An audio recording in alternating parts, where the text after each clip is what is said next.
ನಮಸ್ಕಾರ. ಮುಖ್ಯಾಂಶಗಳು.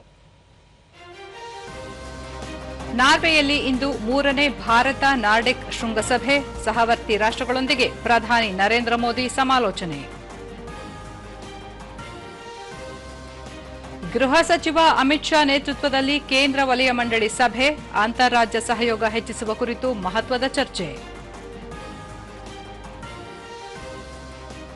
ಭುವನೇಶ್ವರದಲ್ಲಿಂದು ಪೂರ್ವ ಪ್ರಾದೇಶಿಕ ಕೃಷಿ ಸಮ್ಮೇಳನ, ಕೇಂದ್ರ ರಾಜ್ಯ ಸರ್ಕಾರಗಳ ನಡುವಿನ ಸಮನ್ವಯ ಬಲಪಡಿಸಲು ಆದ್ಯತೆ. ತುಮಕೂರಿನಲ್ಲಿ ಕಾಂಗ್ರೆಸ್ ಸರ್ಕಾರದ ಸಾಧನಾ ಸಮಾವೇಶ, ಮುಖ್ಯಮಂತ್ರಿ ಸಿದ್ದರಾಮಯ್ಯ, ಹಲವು ಗಣ್ಯರು ಭಾಗಿ. ವಾರ್ತೆಗಳ ವಿವರ.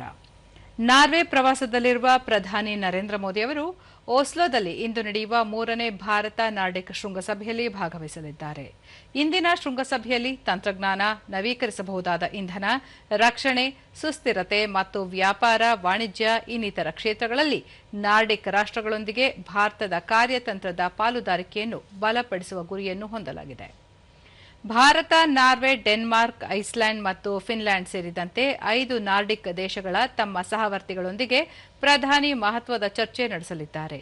ಇದೇ ವೇಳೆ ಪ್ರಧಾನಿ ನರೇಂದ್ರ ಮೋದಿ ಡೆನ್ಮಾರ್ಕ್, ಐಸ್ಲ್ಯಾಂಡ್ ಮತ್ತು ಫಿನ್ಲ್ಯಾಂಡ್ ಪ್ರಧಾನಮಂತ್ರಿಗಳೊಂದಿಗೂ ದ್ವಿಪಕ್ಷೀಯ ಸಭೆಗಳನ್ನು ನಡೆಸಲಿದ್ದಾರೆ. 2022ರಲ್ಲಿ ಡೆನ್ಮಾರ್ಕ್ನ ಕೋಪನ್ಹೇಗನ್ನಲ್ಲಿ ನಡೆದ ಹಿಂದಿನ ಶೃಂಗಸಭೆಯ ನಂತರ ಭಾರತ ಮತ್ತು ನಾರ್ಡಿಕ್ ದೇಶಗಳ ನಡುವಿನ ಹೆಚ್ಚಿದ ವಲಯ ಸಹಕಾರದ ಮೇಲೆ ಇಂದು ನಾರ್ವೆಯ ಓಸ್ಲೋದಲ್ಲಿ ನಡೆಯುತ್ತಿರುವ ಶೃಂಗಸಭೆ ಆವೃತ್ತವಾಗಿದೆ. ಶೃಂಗಸಭೆಯಲ್ಲಿ ಮುಖ್ಯವಾಗಿ ತಂತ್ರಜ್ಞಾನ, ನಾವೀನ್ಯತೆ, ಸುಸ್ಥಿರತೆ, ನವೀಕರಿಸಬಹುದಾದ ಇಂಧನ ಮತ್ತು ಡಿಜಿಟಲೀಕರಣ ಗಮನಾರ್ಹ ಚರ್ಚಿತ ಕ್ಷೇತ್ರಗಳಾಗಿದ್ದು, ನಾರ್ಡಿಕ್ ದೇಶಗಳ ನಡುವೆ ವ್ಯಾಪಾರ, ವಾಣಿಜ್ಯ ಮತ್ತು ಹೂಡಿಕೆ ಬಲವರ್ಧನೆಗೊಳಿಸಲು ಕಾರ್ಯತಂತ್ರ ರೂಪಿತವಾಗಿದೆ. ಇದರಿಂದಾಗಿ ಭಾರತದ ದ್ವಿಪಕ್ಷೀಯ ವ್ಯಾಪಾರ ಪ್ರಸ್ತುತ $19 ಶತಕೋಟಿ ಗಳಷ್ಟಿದ್ದು, ಈ ಶೃಂಗಸಭೆಯು ಭಾರತದ ಬಹುಮುಖಿ ಸಹಕಾರವನ್ನು ವಿಸ್ತರಿಸಲು ಸಹಾಯ ಮಾಡಲಿದೆ. ಇದು ಜಾಗತಿಕ ಮತ್ತು ಪ್ರಾದೇಶಿಕ ವಿಷಯಗಳ ಕುರಿತು ಪರಸ್ಪರ ಅಭಿಪ್ರಾಯ ವಿನಿಮಯ ಮಾಡಿಕೊಳ್ಳುವ ಅವಕಾಶ ಕಲ್ಪಿಸಿದೆ. ಕೇಂದ್ರ ಗೃಹ ಸಚಿವ ಅಮಿತ್ ಶಾ ಇಂದು ಛತ್ತೀಸ್ಗಢದ ಬಸ್ತಾರ್ನ ವಿಭಾಗೀಯ ಕೇಂದ್ರವಾದ ಜಗದಲ್ಪುರದಲ್ಲಿ ಕೇಂದ್ರ ವಲಯ ಮಂಡಳಿಯ ಸಭೆಯ ಅಧ್ಯಕ್ಷತೆ ವಹಿಸಿದ್ದು, ಸಭೆ ಪ್ರಗತಿಯಲ್ಲಿದೆ. ಸಭೆಯಲ್ಲಿ ಛತ್ತೀಸ್ಗಢ, ಮಧ್ಯಪ್ರದೇಶ, ಉತ್ತರ ಪ್ರದೇಶ ಮತ್ತು ಉತ್ತರಾಖಂಡದ ಮುಖ್ಯಮಂತ್ರಿಗಳು ಹಾಗೂ ಹಿರಿಯ ಅಧಿಕಾರಿಗಳು ಭಾಗವಹಿಸಿದ್ದಾರೆ. ಅಂತರರಾಜ್ಯ ಸಹಯೋಗವನ್ನು ಹೆಚ್ಚಿಸುವುದು, ಪೌಷ್ಟಿಕಾಂಶ ಶಿಕ್ಷಣ, ಆರೋಗ್ಯ, ರಕ್ಷಣೆ, ವಿದ್ಯುತ್, ನಗರಾಭಿವೃದ್ಧಿ ಮತ್ತು ಸಹಕಾರಿ ಸಂಸ್ಥೆಗಳಂತಹ ಕ್ಷೇತ್ರಗಳನ್ನು ಪರಿಹರಿಸುವಂತಹ ವಿವಿಧ ಪ್ರಾದೇಶಿಕ ಮಟ್ಟದ ಸಾಮಾನ್ಯ ಆಸಕ್ತಿಯ ವಿಷಯಗಳನ್ನು ಸಭೆಯಲ್ಲಿ ಚರ್ಚಿಸಲಾಗುತ್ತಿದೆ.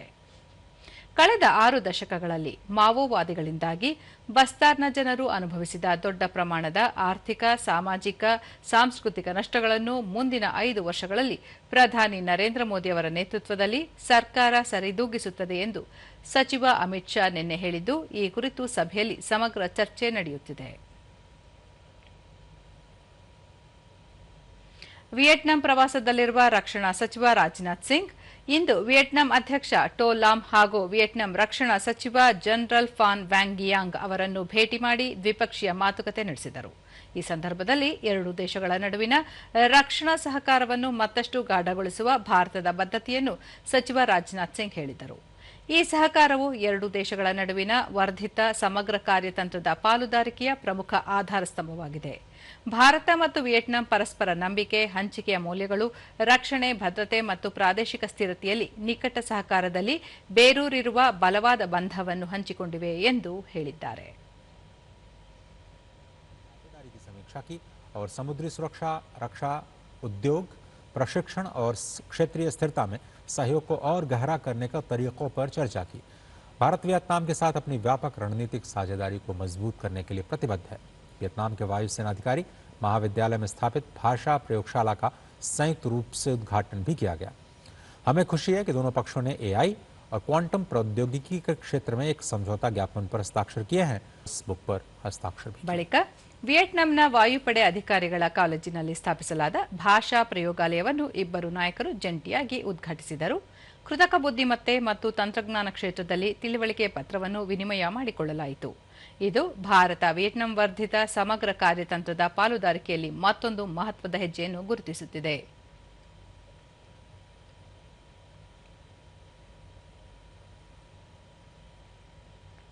ಇದಕ್ಕೂ ಮುನ್ನ ಸಚಿವ ರಾಜನಾಥ್ ಸಿಂಗ್ ವಿಯೆಟ್ನಾಂನ ಸ್ಥಾಪಕ ಪಿತಾಮಹ ಅಧ್ಯಕ್ಷ ಹೋ ಚಿ ಮಿನ್ಹ ಅವರ 136ನೇ ಜನ್ಮ ದಿನಾಚರಣೆಯ ಸಂದರ್ಭದಲ್ಲಿ ಅವರ ಸಮಾಧಿಗೆ ಗೌರವ ಸಲ್ಲಿಸಿದರು. ಹೋ ಚಿ ಮಿನ್ಹ ಅವರ ದೃಷ್ಟಿಕೋನ, ನಾಯಕತ್ವ, ರಾಷ್ಟ್ರೀಯ ವಿಮೋಚನೆ ಮತ್ತು ಜಾಗತಿಕ ಒಗ್ಗಟ್ಟಿನ ಬಗ್ಗೆ ಅಚಲವಾದ ಬದ್ಧತೆ ಪೀಳಿಗೆಗೆ ಸ್ಫೂರ್ತಿ ನೀಡುತ್ತದೆ ಎಂದು ಸಚಿವರು ಹೇಳಿದ್ದಾರೆ.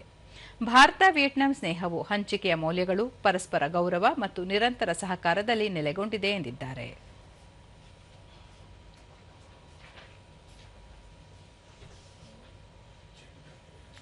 ಹೈಕೋರ್ಟ್ನ ಮಾಜಿ ನ್ಯಾಯಮೂರ್ತಿ ಯಶವಂತ್ ವರ್ಮಾ ಅವರ ವಿರುದ್ಧದ ಆರೋಪಗಳ ತನಿಖೆ ನಡೆಸುತ್ತಿರುವ ನ್ಯಾಯಾಧೀಶರ ವಿಚಾರಣಾ ಸಮಿತಿಯು ತನ್ನ ವರದಿಯನ್ನು ಲೋಕಸಭಾಧ್ಯಕ್ಷ ಸ್ಪೀಕರ್ ಓಂ ಬಿರ್ಲಾ ಅವರಿಗೆ ಸಂಸತ್ ಭವನದಲ್ಲಿ ಸಲ್ಲಿಸಿತು. ನ್ಯಾಯಾಧೀಶರ ವಿಚಾರಣೆ ಕಾಯ್ದೆ 1968ರ ಅಡಿಯಲ್ಲಿ ಶಾಸನಬದ್ಧ ಅವಶ್ಯಕತೆಗಳಿಗೆ ಅನುಗುಣವಾಗಿ ಈ ವರದಿಯನ್ನು ಸಲ್ಲಿಸಲಾಗಿದೆ.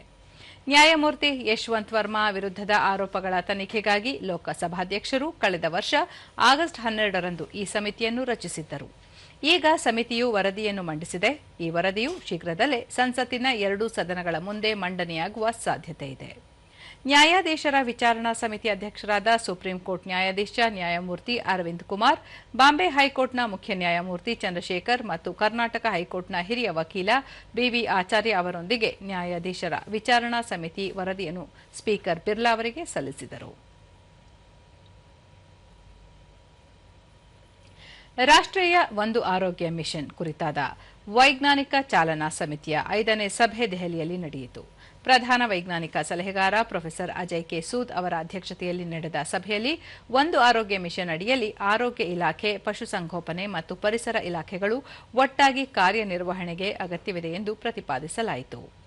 ಅಂತರ್ವಲಯ ಸಮನ್ವಯ ಮತ್ತು ದೀರ್ಘಾವಧಿಯ ಯೋಜನೆಯ ಮೂಲಕ ವಿಶೇಷವಾಗಿ ಪ್ರಾಣಿಜನ್ಯ ರೋಗಗಳು ಮತ್ತು ಹವಾಮಾನ ಸೂಕ್ಷ್ಮ ಆರೋಗ್ಯ ಸವಾಲುಗಳ ವಿರುದ್ಧ ಉದಯೋನ್ಮುಖ ಸಾರ್ವಜನಿಕ ಆರೋಗ್ಯ ಬೆದರಿಕೆಗಳ ವಿರುದ್ಧ ರಾಷ್ಟ್ರೀಯ ಸನ್ನದ್ಧತೆಯನ್ನು ಬಲಪಡಿಸುವತ್ತ ಗಮನಹರಿಸಲಾಯಿತು. ಸಭೆಯಲ್ಲಿ ಪಾಲುದಾರ ಸಚಿವಾಲಯಗಳು ಮತ್ತು ಇಲಾಖೆಗಳಿಗೆ ಚಟುವಟಿಕೆಗಳು ಹಾಗೂ ಮಧ್ಯಸ್ಥಿಕೆಗಳು ಮತ್ತು ಇವುಗಳನ್ನು ವಾರ್ಷಿಕ ಕೆಲಸದ ಯೋಜನೆಗಳು ಮತ್ತು ಬಜೆಟ್ ಪ್ರಕ್ರಿಯೆಗಳಲ್ಲಿ ಹೇಗೆ ಸಂಯೋಜಿಸಬಹುದು ಎಂಬುದರ ಕುರಿತು ಚರ್ಚಿಸಲಾಯಿತು. ಸಾರ್ವಜನಿಕ ಸ್ಥಳಗಳಿಂದ ಎತ್ತಿಕೊಂಡು ಬರುವ ಬೀದಿ ನಾಯಿಗಳನ್ನು ಲಸಿಕೆ ಅಥವಾ ಸಂತಾನಹರಣ ಶಸ್ತ್ರಚಿಕಿತ್ಸೆಯ ನಂತರ ಮತ್ತೆ ಬಿಡಬಾರದು ಎಂದು ಸುಪ್ರೀಂ ಕೋರ್ಟ್ ಇಂದು ನಿರ್ದೇಶಿಸಿದೆ. ಹಿಂದೆ ಇದೇ ರೀತಿ ಮಾಡಿದ್ದ ಆದೇಶವನ್ನು ಹಿಂದಕ್ಕೆ ಪಡೆದು ಆದೇಶ ಮಾರ್ಪಡಿಸಲು ಕೋರಿ ಸಲ್ಲಿಸಲಾದ ಅರ್ಜಿಯನ್ನು ನ್ಯಾಯಮೂರ್ತಿ ವಿಕ್ರಮ್ ನಾಥ್ ನೇತೃತ್ವದ ಪೀಠ ವಜಾಗೊಳಿಸಿದೆ. ಈ ರೀತಿಯ ನಾಯಿಗಳನ್ನು ಆಶ್ರಯ ತಾಣಗಳಿಗೆ ಸೀಮಿತಗೊಳಿಸಬೇಕು, ಯಾವುದೇ ಕಾರಣಕ್ಕೂ ಮತ್ತೆ ಬಿಡಬಾರದು ಎಂದು ಕೋರ್ಟ್ ಹೇಳಿದೆ. ಮಕ್ಕಳು, ವೃದ್ಧರು ಮತ್ತು ಪ್ರಯಾಣಿಕರ ಮೇಲೆ ನಾಯಿ ದಾಳಿಯ ತೀವ್ರ ತೊಂದರೆದಾಯಕ ಘಟನೆಗಳನ್ನು ನ್ಯಾಯಾಲಯ ಉಲ್ಲೇಖಿಸಿದೆ. ಎಲ್ಲೆಂದರಲ್ಲಿ ಈ ಸಮಸ್ಯೆ ತಲೆದೋರಿದ್ದು ಹಿಂದಿನ ಆದೇಶ ವಾಪಸ್ಸು ಪಡೆಯಲಾಗುವುದಿಲ್ಲ ಎಂದಿರುವ ಕೋರ್ಟ್, ನಿರ್ದೇಶನಗಳನ್ನು ಜಾರಿಗೊಳಿಸಲು ವಿಫಲರಾದ ಅಧಿಕಾರಿಗಳು ಶಿಸ್ತಿನ ಕ್ರಮವನ್ನು ಎದುರಿಸಬೇಕಾಗುತ್ತದೆ ಎಂದಿದೆ. ರಾಜ್ಯಗಳು ಮತ್ತು ಕೇಂದ್ರಾಡಳಿತ ಪ್ರದೇಶಗಳು ಪ್ರಾಣಿಗಳ ಜನನ ನಿಯಂತ್ರಣ ಕೇಂದ್ರಗಳನ್ನು ಸ್ಥಾಪಿಸಲು, ರೇಬಿಸ್ ವಿರೋಧಿ ಲಸಿಕೆಗಳ ಲಭ್ಯತೆಯನ್ನು ಖಚಿತಪಡಿಸಿಕೊಳ್ಳಲು ಹಾಗೂ ಅಪಾಯಕಾರಿ ನಾಯಿಗಳ ದಯಾಮರಣ ಸೇರಿದಂತೆ ಕಾನೂನುಬದ್ಧವಾಗಿ ಅನುಮತಿಸಲಾದ ಕ್ರಮಗಳನ್ನು ತೆಗೆದುಕೊಳ್ಳುವಂತೆ ನ್ಯಾಯಾಲಯ ನಿರ್ದೇಶಿಸಿದೆ. ಭಾರತದ ಬ್ರಿಕ್ಸ್ ಅಧ್ಯಕ್ಷತೆಯ ಅಡಿಯಲ್ಲಿ ಕಾನೂನು ಮತ್ತು ನ್ಯಾಯ ಸಚಿವಾಲಯ ಇಂದಿನಿಂದ ಗುಜರಾತ್ನ ಗಾಂಧಿನಗರದಲ್ಲಿ 2 ದಿನಗಳ ಬ್ರಿಕ್ಸ್ ಹಿರಿಯ ಅಧಿಕಾರಿಗಳ ಸಭೆ ಆಯೋಜಿಸಲಿದೆ. ಸಭೆಯ ನಂತರ ಈ ತಿಂಗಳ 21 ಹಾಗೂ 22ರಂದು ಬ್ರಿಕ್ಸ್ ನ್ಯಾಯ ಮಂತ್ರಿಗಳ ಸಭೆ ನಡೆಯಲಿದೆ. ಪರ್ಯಾಯ ವಿವಾದ ಪರಿಹಾರಕ್ಕೆ ಸಂಬಂಧಿಸಿದ ಆದ್ಯತೆಯ ವಿಷಯಗಳ ಕುರಿತು ಚರ್ಚಿಸಲು ಬ್ರಿಕ್ಸ್ ಸದಸ್ಯ ರಾಷ್ಟ್ರಗಳಾದ ಬ್ರೆಜಿಲ್, ರಷ್ಯಾ, ಭಾರತ, ಚೀನಾ ಮತ್ತು ದಕ್ಷಿಣ ಆಫ್ರಿಕಾದ ಹಿರಿಯ ಅಧಿಕಾರಿಗಳನ್ನು ಎಸ್ಒಎಂ ಒಗ್ಗೂಡಿಸುತ್ತದೆ ಎಂದು ಕಾನೂನು ಮತ್ತು ನ್ಯಾಯ ಸಚಿವಾಲಯ ತಿಳಿಸಿದೆ. ಆಧುನಿಕ ಕಾನೂನು ವ್ಯವಸ್ಥೆಯ ಸುಧಾರಣೆಯ ಪ್ರಮುಖ ಅಂಶವಾಗಿ ಹಾಗೂ ನಾಗರಿಕರಿಗೆ ಸುಲಭವಾಗಿ ಪ್ರವೇಶಿಸಬಹುದಾದ, ತ್ವರಿತ ಮತ್ತು ಕೈಗೆಟುಕುವ ನ್ಯಾಯವನ್ನು ತಲುಪಿಸುವ ಪ್ರಮುಖ ಸಾಧನವಾಗಿ ಎಡಿಆರ್ ಅನ್ನು ಉತ್ತೇಜಿಸುವಲ್ಲಿ ಭಾರತದ ನಾಯಕತ್ವವನ್ನು ಸಭೆಗಳು ತಿಳಿಸಲಿವೆ ಎಂದು ಸಚಿವಾಲಯ ಹೇಳಿದೆ.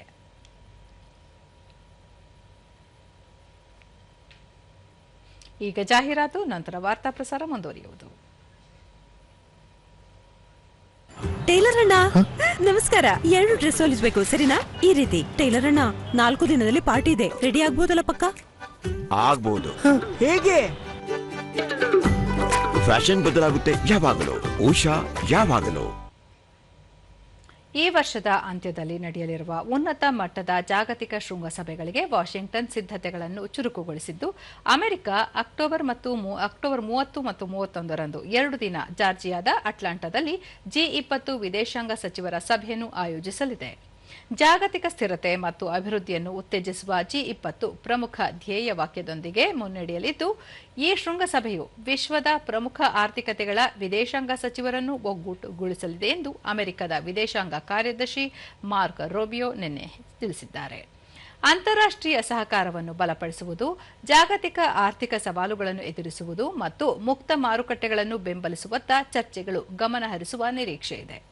ಡಿಸೆಂಬರ್ 14 ಮತ್ತು 15ರಂದು ಫ್ಲೋರಿಡಾದ ಮಿಯಾಮಿಯಲ್ಲಿರುವ ಟ್ರಂಪ್ ನ್ಯಾಷನಲ್ ಡೋರಲ್ನಲ್ಲಿ ಯುನೈಟೆಡ್ ಸ್ಟೇಟ್ಸ್ ವಿಶಾಲವಾದ G20 ನಾಯಕರ ಶೃಂಗಸಭೆಯನ್ನು ಆಯೋಜಿಸಲು ಸಿದ್ಧತೆ ನಡೆಸುತ್ತಿರುವಾಗಲೇ ಅಕ್ಟೋಬರ್ನಲ್ಲಿ ಅಟ್ಲಾಂಟಾದಲ್ಲಿ G20 ವಿದೇಶಾಂಗ ಸಚಿವರ ಸಭೆಯನ್ನು ಆಯೋಜಿಸಿದೆ.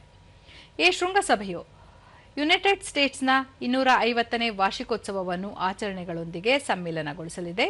G20 ಶೃಂಗಸಭೆಯು America, Bharat, China, Russia, Japan, Germany, France, Brazil, Saudi Arabia, ದಕ್ಷಿಣ ಕೊರಿಯಾ, ಆಸ್ಟ್ರೇಲಿಯಾ ಮತ್ತು ಯುರೋಪಿಯನ್ ಒಕ್ಕೂಟದಂತಹ ರಾಷ್ಟ್ರಗಳ ಪ್ರಮುಖ ಆರ್ಥಿಕತೆಯನ್ನು ಒಳಗೊಂಡಿದೆ.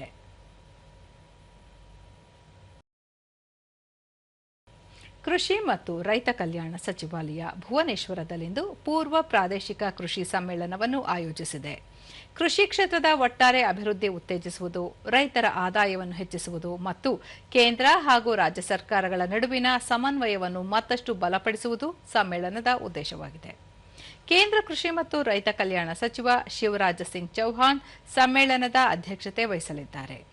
ಸಮ್ಮೇಳನದ ಸಮಯದಲ್ಲಿ ಕೃಷಿ ಮತ್ತು ರೈತರ ಕಲ್ಯಾಣ ಸಚಿವಾಲಯದ ವಿವಿಧ ಯೋಜನೆಗಳು ಹಾಗೂ ಕಾರ್ಯಕ್ರಮಗಳ ಪ್ರಗತಿಯನ್ನು ಪರಿಶೀಲಿಸಲಾಗುವುದು ಮತ್ತು ಕೃಷಿ ವಲಯಕ್ಕೆ ಸಂಬಂಧಿಸಿದ ಹಲವಾರು ವಿಷಯಗಳ ಕುರಿತು ವಿವರವಾದ ಚರ್ಚೆಗಳನ್ನು ನಡೆಸಲಾಗುವುದು ಎಂದು ಸಚಿವಾಲಯ ತಿಳಿಸಿದೆ. ಕೆನಡಾ ದೇಶದ ಹೈಕಮಿಷನರ್ ಕ್ರಿಸ್ ಕೂಟರ್ ನೇತೃತ್ವದ ನಿಯೋಗ ಬೆಂಗಳೂರಿನಲ್ಲಿಂದು ಮುಖ್ಯಮಂತ್ರಿ ಸಿದ್ದರಾಮಯ್ಯ ಅವರನ್ನು ಕಾವೇರಿ ನಿವಾಸದಲ್ಲಿ ಸೌಹಾರ್ದಯುತ ಭೇಟಿ ಮಾಡಿತು. ಶಿಕ್ಷಣ, ತಂತ್ರಜ್ಞಾನ, ಏರೋಸ್ಪೇಸ್ ಕ್ಷೇತ್ರಗಳಲ್ಲಿ ಭಾರತ ಕೆನಡಾ ದೇಶಗಳ ಬಾಂಧವ್ಯ ವೃದ್ಧಿ ಕುರಿತಂತೆ ಮಾತುಕತೆ ನಡೆಸಿತು. ರಾಜ್ಯದಲ್ಲಿ ಹೂಡಿಕೆ ಮಾಡಲು ಉತ್ಸುಕವಾಗಿರುವ ಬಗ್ಗೆ ಕ್ರಿಸ್ ಕೂಟರ್ ಮುಖ್ಯಮಂತ್ರಿ ಸಿದ್ದರಾಮಯ್ಯ ಅವರಿಗೆ ತಿಳಿಸಿದರು. ಈ ವೇಳೆ ಸಚಿವರಾದ ಎಂಬಿ ಪಾಟೀಲ್, ಡಾ ಶರಣಪ್ರಕಾಶ್ ಪಾಟೀಲ್, ಪ್ರಿಯಾಂಕ ಖರ್ಗೆ, ಸರ್ಕಾರದ ಮುಖ್ಯ ಕಾರ್ಯದರ್ಶಿ ಡಾ ಶಾಲಿನಿ ರಜನೀಶ್ ಮತ್ತಿತರರು ಉಪಸ್ಥಿತರಿದ್ದರು. ಮುಖ್ಯಮಂತ್ರಿ ಸಿದ್ದರಾಮಯ್ಯ ನೇತೃತ್ವದ ರಾಜ್ಯ ಕಾಂಗ್ರೆಸ್ ಸರ್ಕಾರಕ್ಕೆ 3 ವರ್ಷಗಳು ತುಂಬುತ್ತಿರುವ ಹಿನ್ನೆಲೆಯಲ್ಲಿ ರಾಜ್ಯ ಸರ್ಕಾರದ 3 ವರ್ಷಗಳ ಸಾಧನೆಯ ಸಾರ್ಥಕ ಸೇವೆಗಳ ಸಮರ್ಪಣೆ ಎಂಬ ಕಾರ್ಯಕ್ರಮವನ್ನು ತುಮಕೂರಿನಲ್ಲಿಂದು ಆಯೋಜಿಸಿದೆ. ಸಮಾವೇಶವನ್ನು ಮುಖ್ಯಮಂತ್ರಿ ಸಿದ್ದರಾಮಯ್ಯ ಉದ್ಘಾಟಿಸಲಿದ್ದು, ಉಪಮುಖ್ಯಮಂತ್ರಿ ಡಿಕೆ ಶಿವಕುಮಾರ್, ಗೃಹ ಸಚಿವ ಡಾ ಜಿ ಪರಮೇಶ್ವರ್, ಕಂದಾಯ ಸಚಿವ ಕೃಷ್ಣ ಬೈರೇಗೌಡ ಸೇರಿದಂತೆ ಸಚಿವ ಸಂಪುಟದ ಸದಸ್ಯರು, ಶಾಸಕರು ಪಾಲ್ಗೊಂಡಿದ್ದಾರೆ. ತುಮಕೂರು ಜಿಲ್ಲೆಯಲ್ಲಿ ಕಂದಾಯ ಇಲಾಖೆಯಲ್ಲಿ ಅತ್ಯುತ್ತಮ ಸಾಧನೆಯಾಗಿದೆ. ಈ ಹಿನ್ನೆಲೆಯಲ್ಲಿ ಸಮಾವೇಶದಲ್ಲಿ ಫಲಾನುಭವಿಗಳಿಗೆ ಕಂದಾಯ ಇಲಾಖೆಯಿಂದ ಹಕ್ಕುಪತ್ರ ಸವಲತ್ತುಗಳನ್ನು ವಿತರಿಸಲಾಗುತ್ತಿದೆ.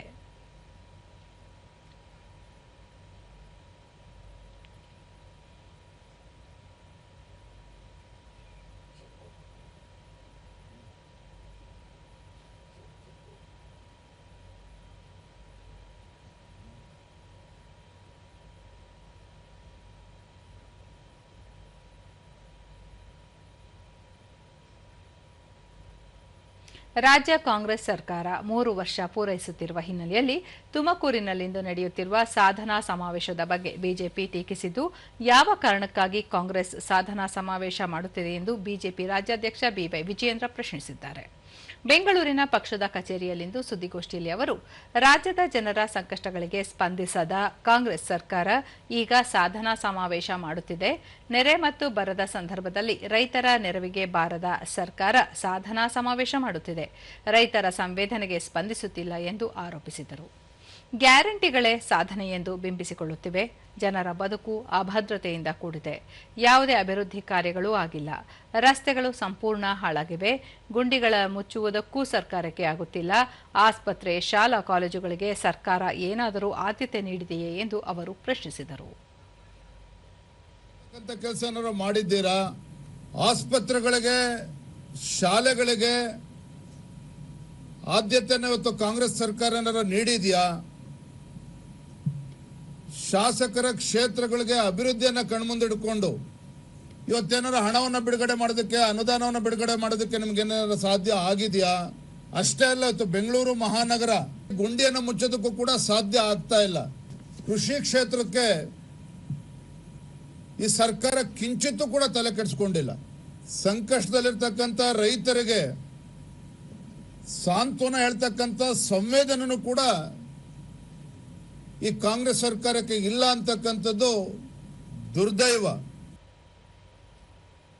ಉತ್ತರ ಕನ್ನಡ ಜಿಲ್ಲೆ ಅಂಕೋಲಾ ತಾಲೂಕಿನ ಅವರ್ಸಾ ಎಂಬಲ್ಲಿ ಭಾರತೀಯ ಜನತಾ ಪಕ್ಷದ ಪಂಡಿತ ದೀನ್ ದಯಾಳ್ ಉಪಾಧ್ಯಾಯ ಪ್ರಶಿಕ್ಷಣ ಮಹಾಅಭಿಯಾನದ ಅಡಿಯಲ್ಲಿ ಜಿಲ್ಲಾ ಮಟ್ಟದ ಪ್ರಶಿಕ್ಷಣ ವರ್ಗ ಕಾರ್ಯಕ್ರಮ ನಡೆಯಿತು. ಕಾರ್ಯಕ್ರಮವನ್ನು ಉತ್ತರ ಕನ್ನಡ ಜಿಲ್ಲಾ ಸಂಸದ ವಿಶ್ವೇಶ್ವರ ಹೆಗಡೆ ಕಾಗೇರಿ ಉದ್ಘಾಟಿಸಿ ಭಾರತ ಮಾತೆ ಹಾಗೂ ಶ್ಯಾಮ್ ಪ್ರಕಾಶ್ ಮುಖರ್ಜಿ ಹಾಗೂ ಪಂಡಿತ ದೀನ್ ದಯಾಳ್ ಉಪಾಧ್ಯಾಯರ ಭಾವಚಿತ್ರಕ್ಕೆ ಪುಷ್ಪನಮನ ಸಲ್ಲಿಸಿದರು. ಕಾರ್ಯಕ್ರಮದಲ್ಲಿ ಜಿಲ್ಲಾಧ್ಯಕ್ಷ ಎನ್ಎಸ್ ಹೆಗಡೆ, ರಾಜ್ಯ ಉಪಾಧ್ಯಕ್ಷೆ ರೂಪಾಲಿ ನಾಯ್ಡು, ಶಾಸಕರಾದ ದಿನಕರ ಶೆಟ್ಟಿ, ಚನ್ನಬಸಪ್ಪ, ಮಾಜಿ ಸಚಿವ ಶಿವಾನಂದ ನಾಯ್ಕ, ಮಾಜಿ ಜಿಲ್ಲಾಧ್ಯಕ್ಷ ವೆಂಕಟೇಶ ನಾಯ್ಕ ಮತ್ತಿತರರು ಉಪಸ್ಥಿತರಿದ್ದರು.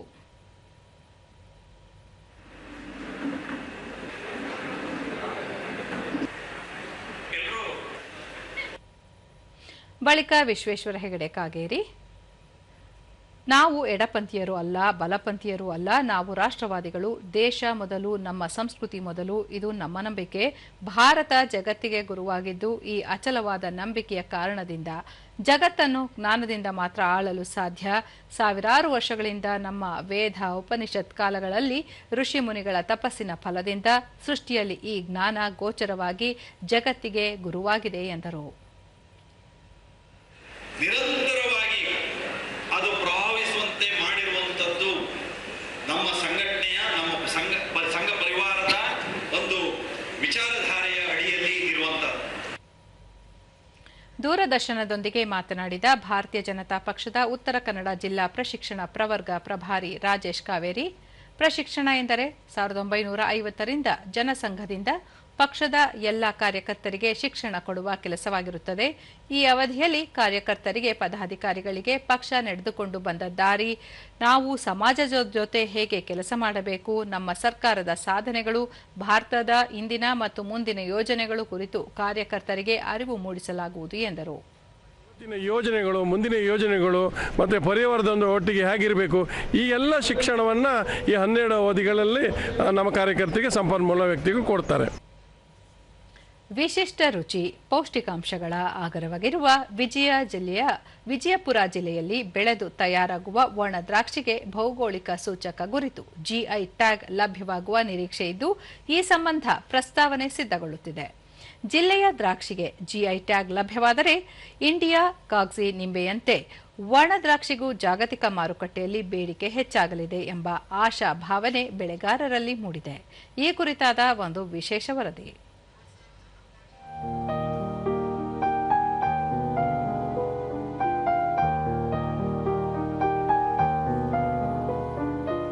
ರಾಜ್ಯದ ವಿಜಯಪುರ ಜಿಲ್ಲೆಯಲ್ಲಿ ಅತಿ ಪ್ರಮಾಣದ ದ್ರಾಕ್ಷಿ ಬೆಳೆಯಲಾಗುತ್ತದೆ. ಈ ಭಾಗದ ದ್ರಾಕ್ಷಿಗೆ ಜಿಐ ಟ್ಯಾಗ್ ಸಿಗಬೇಕು ಎಂಬುದು ದ್ರಾಕ್ಷಿ ಬೆಳೆಗಾರರ ಹಲವು ವರ್ಷಗಳ ಬೇಡಿಕೆಯಾಗಿದೆ. ಈ ನಿಟ್ಟಿನಲ್ಲಿ ಬಾಗಲಕೋಟೆಯ ತೋಟಗಾರಿಕೆ ವಿಜ್ಞಾನಗಳ ವಿಶ್ವವಿದ್ಯಾಲಯದ ಸಂಶೋಧನಾ ವಿಭಾಗದ ನಿರ್ದೇಶಕ ಡಾಕ್ಟರ್ ಬಿ ಫಕ್ರುದ್ದೀನ್ ನೇತೃತ್ವದ 9 ಸದಸ್ಯರ ಸಮಿತಿ ಪ್ರಸ್ತಾವನೆಯನ್ನು ಸಿದ್ಧಪಡಿಸುತ್ತಿದೆ. ಹಣ್ಣುಗಳು, ವಿಜ್ಞಾನ, ಅರ್ಥಶಾಸ್ತ್ರ, ಮಾರುಕಟ್ಟೆ, ಜೀವಶಾಸ್ತ್ರ, ತಳಿಶಾಸ್ತ್ರ, ತೋಟಗಾರಿಕೆ ಇಲಾಖೆಯ ಅಧಿಕಾರಿಗಳನ್ನೊಳಗೊಂಡ ಸಮಿತಿ ಜಿಐ ಟ್ಯಾಗ್ ಪ್ರಸ್ತಾವನೆಯನ್ನು ಸಿದ್ಧಪಡಿಸುತ್ತಿದೆ. ಈ ಸಂಬಂಧ ಕಳೆದ 6 ತಿಂಗಳಿನಿಂದ ಇಲ್ಲಿನ ದ್ರಾಕ್ಷಿ ಹಾಗೂ ಒಣ ದ್ರಾಕ್ಷಿ ಮೇಲೆ ಅಧ್ಯಯನ ನಡೆಸುತ್ತಿದ್ದು, ದ್ರಾಕ್ಷಿಯಲ್ಲಿ ವೈಜ್ಞಾನಿಕ ಹಾಗೂ ಐತಿಹಾಸಿಕ ವಿಶೇಷತೆಯ ಕುರಿತು ಮಾಹಿತಿ ಕಲೆ ಹಾಕಲಾಗುತ್ತಿದೆ. ಹವಾಗುಣ ಹಾಗೂ ಮಣ್ಣಿನ ಗುಣದಿಂದ ವಿಶೇಷ ರುಚಿಯ ಒಣ ದ್ರಾಕ್ಷಿ ಹವಾಗುಣ ಹಾಗೂ ಮಣ್ಣಿನ ಗುಣದಿಂದ ವಿಶೇಷ ರುಚಿಯ ಒಣ ದ್ರಾಕ್ಷಿ ವಿದೇಶಗಳಿಗೆ ರಫ್ತಾಗುತ್ತಿದೆ. ಆದರೆ ಒಣ ದ್ರಾಕ್ಷಿ ಉದ್ಯಮಕ್ಕೆ ಸೂಕ್ತ ಮಾರುಕಟ್ಟೆ, ಕೋಲ್ಡ್ ಸ್ಟೋರೇಜ್ ವ್ಯವಸ್ಥೆ ಇಲ್ಲದೆ ಮಹಾರಾಷ್ಟ್ರದ ಬ್ರ್ಯಾಂಡ್ ಅಡಿ ಮಾರಾಟವಾಗುತ್ತಿದ್ದು, ಜಿಐ ಟ್ಯಾಗ್ ಸಿಕ್ಕರೆ ಸ್ಥಳೀಯ ರೈತರ ಉತ್ಪನ್ನಕ್ಕೆ ವಿಶ್ವದಾದ್ಯಂತ ಮಾರುಕಟ್ಟೆ ಲಭ್ಯವಾಗಲಿದೆ.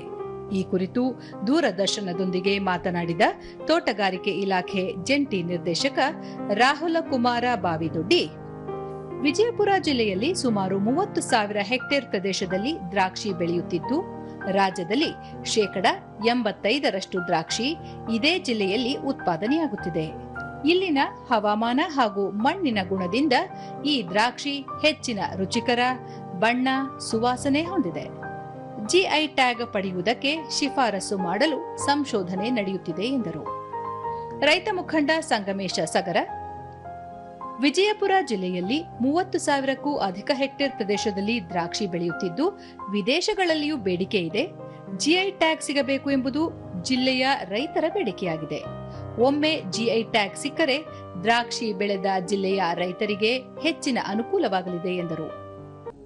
ಒಂದು ಪೂರ್ವಭಾವಿ ಸಭೆ ಕೂಡ ಹೋದ ತಿಂಗಳ 27 ತಾರೀಕಿನಂದು ಹಮ್ಮಿಕೊಂಡಿದ್ದಾರೆ. ಈ ಮುಂದೆ ಬರುವ ದಿನಗಳಲ್ಲಿ ಎಲ್ಲ ದಾಖಲೆಗಳನ್ನು ಸಂಗ್ರಹಿಸಿ ಇದೇ ಲಿಂಬೆ ಥರ ಈ ರೆಜಿನ್ಸ್ ಕಿಸ್ಮಿಸ್ ಕೂಡ ಒಂದು ಭೌಗೋಳಿಕ ಮಾನ್ಯತೆ ಪಡೆಯಲು ಇದಾಗುತ್ತೆ. ಅದರಿಂದ ನಮ್ಮ ಬಿಜಾಪುರ ಜಿಲ್ಲೆ ಮತ್ತು ಕರ್ನಾಟಕ ರಾಜ್ಯ ಜಿಲ್ಲೆಯ ರೈತರಿಗೆ ಸಾಕಷ್ಟು ಅನುಕೂಲ ಆಗುತ್ತೆ ಅಂತ ಹೇಳುತ್ತಾ, ಪ್ರಗತಿಪರ ರೈತ ಶಾಂತಗೌಡ ನಡಹಳ್ಳಿ, ವಿಜಯಪುರ ಜಿಲ್ಲೆ ಪಂಚ ನದಿಗಳ ಬೀಡಾಗಿದೆ. ಜಿಲ್ಲೆಯ ಮಣ್ಣು ಇಡೀ ದೇಶದಲ್ಲೇ ಲಿಂಬೆ ಹಾಗೂ ದ್ರಾಕ್ಷಿ ಬೆಳೆ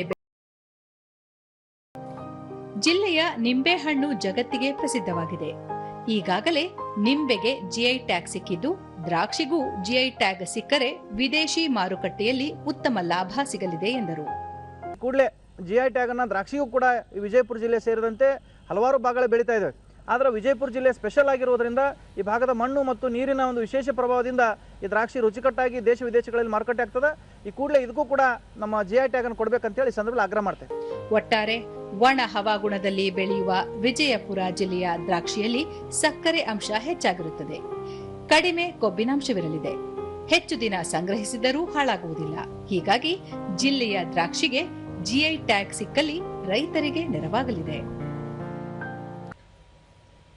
ಚಿತ್ರದುರ್ಗದ ಜಿಲ್ಲಾಡಳಿತದಿಂದ ಧರ್ತಿ ಆಬಾ ಜನಜಾತಿಯ ಗ್ರಾಮ ಉತ್ಕರ್ಷ ಅಭಿಯಾನದಡಿ ಜನ್ ಭಾಗೀದಾರಿ ಸಬ್ಸೆ ಡೋರ್ ಸಬ್ಸೆ ಪೆಹಲೆ ಅಭಿಯಾನಕ್ಕೆ ಅಪರ ಜಿಲ್ಲಾಧಿಕಾರಿ ಬಿಟಿ ಕುಮಾರಸ್ವಾಮಿ ಚಾಲನೆ ನೀಡಿದರು. ಅಭಿಯಾನದಲ್ಲಿ ಜಿಲ್ಲಾ ಪರಿಶಿಷ್ಟ ವರ್ಗಗಳ ಕಲ್ಯಾಣಾಧಿಕಾರಿ ಎಚ್ ದಿವಾಕರ್, ಜಿಲ್ಲಾ ಆಯುಷ್ ಅಧಿಕಾರಿ ಡಾ ಚಂದ್ರಕಾಂತ್ ನಾಗಸಮುದ್ರ, ಪಶುಪಾಲನಾ ಮತ್ತು ಪಶುವೈದ್ಯಕೀಯ ಸೇವಾ ಇಲಾಖೆಯ ಉಪನಿರ್ದೇಶಕ ಡಾ ತಿಪ್ಪೇಸ್ವಾಮಿ, ಲೀಡ್ ಬ್ಯಾಂಕ್ ಜಿಲ್ಲಾ ವ್ಯವಸ್ಥಾಪಕ ಎಂಪಿ ಪ್ರವೀಣ್, ಸಮಾಜ ಕಲ್ಯಾಣ ಇಲಾಖೆ ಸಹಾಯಕ ನಿರ್ದೇಶಕರಾದ ದಿನೇಶ್ ಮತ್ತಿತರ ಅಧಿಕಾರಿಗಳು ಉಪಸ್ಥಿತರಿದ್ದರು.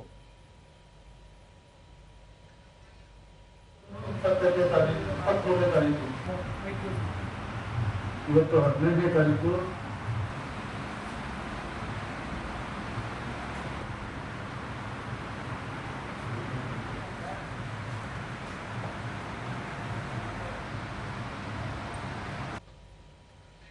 ಬಳಿಕ ಬಿಟಿ ಕುಮಾರಸ್ವಾಮಿ ಕೇಂದ್ರ ಹಾಗೂ ರಾಜ್ಯ ಸರ್ಕಾರದಿಂದ ಪರಿಶಿಷ್ಟ ಪಂಗಡದ ಸಮುದಾಯಗಳ ಶ್ರೇಯೋಭಿವೃದ್ಧಿಗಾಗಿ 16 ಯೋಜನೆಗಳನ್ನು ಜಾರಿಗೆ ತಂದಿದ್ದು, ಅವರಿಗೆ ಯೋಜನೆಗಳ ಕುರಿತು ಮಾಹಿತಿ ನೀಡುವುದಕ್ಕಾಗಿ ಪ್ರತಿಯೊಂದು ಇಲಾಖೆಯ ಅಧಿಕಾರಿಗಳು ಜಾಗೃತಿ ಮೂಡಿಸಬೇಕು.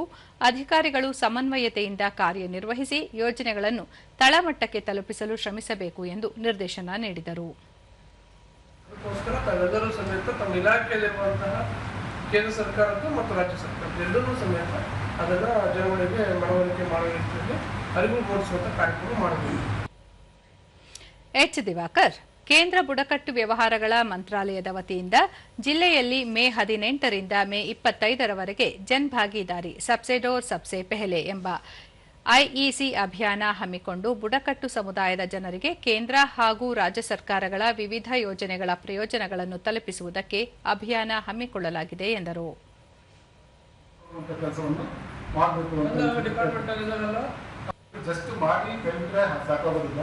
ಪ್ರತಿ ವಿಲೇಜ್ ಇಂದ ನಾವು ಯಾವೆಲ್ಲ ಕಾರ್ಯಕ್ರಮಗಳು ಯಾವ ಸ್ಥಳದಲ್ಲಿ ಮಾಡ್ತೀವಿ.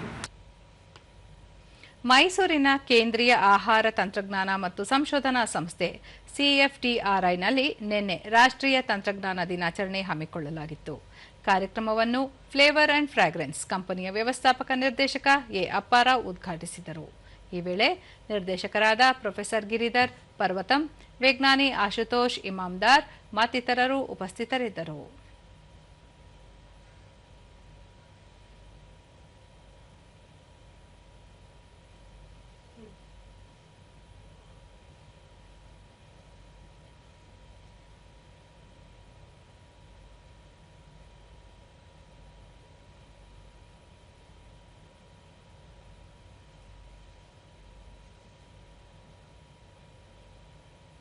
ಬಳಿಕ ಎ ಅಪ್ಪಾರಾವ್, ಪಶ್ಚಿಮ ಏಷ್ಯಾ ಸಂಘರ್ಷದಿಂದ ಜಾಗತಿಕ ವಹಿವಾಟಿನ ಮೇಲೆ ಗಂಭೀರ ಪರಿಣಾಮ ಬೀರಿದ್ದು ಸರಕು ಪೂರೈಕೆ ಸರಪಳಿಯನ್ನು ತುಂಡರಿಸಿದೆ.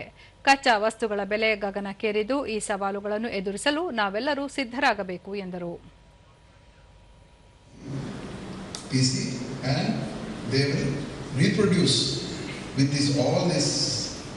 molecules which are available there accurately, almost 99% accuracy to what you are naturally smelling. That is the level of technology what these multinationals have. So we have to do something if we want to compete in the world of the food. Giridhar Parvatam ಕೇಂದ್ರೀಯ ಆಹಾರ ತಂತ್ರಜ್ಞಾನ ಮತ್ತು ಸಂಶೋಧನಾ ಸಂಸ್ಥೆ ಪ್ರತಿ ವರ್ಷ ಹೊಸತನದ ಆವಿಷ್ಕಾರಗಳನ್ನು ಮಾಡುತ್ತಾ ಯುವ ಉದ್ಯಮಿಗಳಿಗೆ ಪ್ರೇರಣೆ ನೀಡಲು ಮುಂದಾಗಿದೆ. ಕಡಿಮೆ ಬಂಡವಾಳ ಹೂಡಿಕೆ ಮಾಡಿ ಹೊಸ ಆವಿಷ್ಕಾರಗಳನ್ನು ಅಳವಡಿಸಿಕೊಳ್ಳುವ ಮೂಲಕ ಲಾಭ ಗಳಿಸುವ ಉದ್ಯಮಗಳನ್ನು ಸ್ಥಾಪಿಸಬಹುದಾಗಿದೆ ಎಂದರು. Other people also will come forward for a solution to the industry related problems, food industry related. So this is one request I would like to make to our colleagues to do this one. ಕೊನೆಯಲ್ಲಿ ಮತ್ತೊಮ್ಮೆ ಮುಖ್ಯಾಂಶಗಳು. ನಾರ್ವೆಯಲ್ಲಿ ಇಂದು 3ನೇ Bharat Nordic ಶೃಂಗಸಭೆ, ಸಹವರ್ತಿ ರಾಷ್ಟ್ರಗಳೊಂದಿಗೆ ಪ್ರಧಾನಿ ನರೇಂದ್ರ ಮೋದಿ ಸಮಾಲೋಚನೆ. ಗೃಹ ಸಚಿವ ಅಮಿತ್ ಶಾ ನೇತೃತ್ವದಲ್ಲಿ ಕೇಂದ್ರ ವಲಯ ಮಂಡಳಿ ಸಭೆ, ಅಂತಾರಾಜ್ಯ ಸಹಯೋಗ ಹೆಚ್ಚಿಸುವ ಕುರಿತು ಮಹತ್ವದ ಚರ್ಚೆ.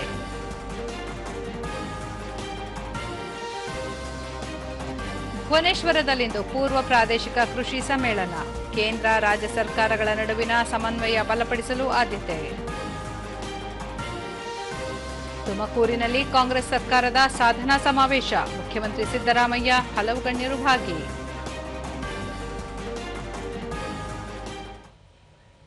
ನಮ್ಮ ವಾರ್ತಾ ಪ್ರಸಾರವನ್ನು ನೀವು ಡಿಡಿ ಚಂದನ ನ್ಯೂಸ್ ಯೂಟ್ಯೂಬ್ ಚಾನೆಲ್, ಎಕ್ಸ್ ಖಾತೆ, ಇನ್ಸ್ಟಾಗ್ರಾಂ, ಫೇಸ್ಬುಕ್ ಹಾಗೂ ವಾಟ್ಸ್ಆಪ್ ಮೂಲಕವೂ ವೀಕ್ಷಿಸಬಹುದು. ನಮ್ಮ ಮುಂದಿನ ವಾರ್ತಾ ಪ್ರಸಾರ ಸಂಜೆ 4:30ಕ್ಕೆ. ನಮಸ್ಕಾರ.